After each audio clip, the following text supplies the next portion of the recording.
effectivement, le vendredi 1er novembre, les différents responsables régionaux et départementaux de ISES Niger se sont pris au département de Koni dans les seuls buts de tenir un conseil syndical national extraordinaire qui a vu la présentation du bureau national, des membres du bureau national, des coordinations régionales et des sections départementales, avec comme thème l'apport des enseignants du secondaire dans le contexte de la sauvegarde de la patrie. Ce conseil syndical intervient dans un moment où les enseignants ont des plateformes revendicatives et effectivement les secteurs des secteurs du secondaire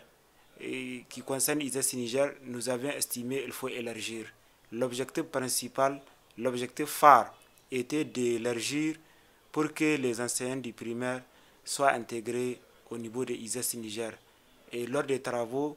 on s'est arrêté sur la conclusion. Les différents assistants, les participants ont maintenu l'ISES et ISES BARP. Il faut retenir 2 à 3 grandes décisions. La première décision, c'est que désormais, les enseignants du primaire peuvent partir de ISES Niger. La deuxième décision, c'est un élargissement au niveau des membres du bureau, la création d'un poste de SGA 3 à tous les niveaux, au niveau national, au niveau régional, au niveau départemental. Et la troisième des choses, c'est l'orientation de la lutte, c'est l'orientation du combat syndical qui a vu la sensibilisation des différents délégués sur la conduite à tenir dans un contexte de la souveraineté. La position des enseignants du secondaire, c'est une décision salutaire parce que c'est quelque chose qui les concerne et c'est quelque chose qui vaut le coup dans un contexte où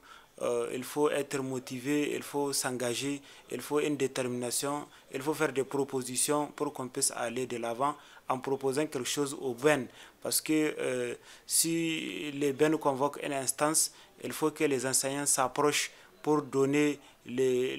pour apporter leur contribution et sortir de l'honneur ce métier d'enseignant qui est un métier controversé chez nous compte tenu des péripéties et compte tenu des différentes situations qu'a connues le secteur de l'éducation au Niger. C'est un cri de cœur que j'ai à l'endroit de nos militantes et militants de leur dire de garder la sérénité, de savoir que nous avons des revendications qui sont en cours et ce n'est pas la peine de désespérer, ce n'est pas la peine de... l'heure n'est pas au désespoir, il faut garder en tête, il faut savoir que le combat, c'est un processus, on ne peut pas tout avoir en une journée, mais c'est de garder espoir de savoir que nous n'allons jamais baisser les bras et qu'ils restent mobilisés pour des futurs mouvements que les bennes pourraient lancer. Et de l'autre côté, surtout de se départir de la désinformation, de se départir de tout ce qui peut nuire au combat des masses et d'être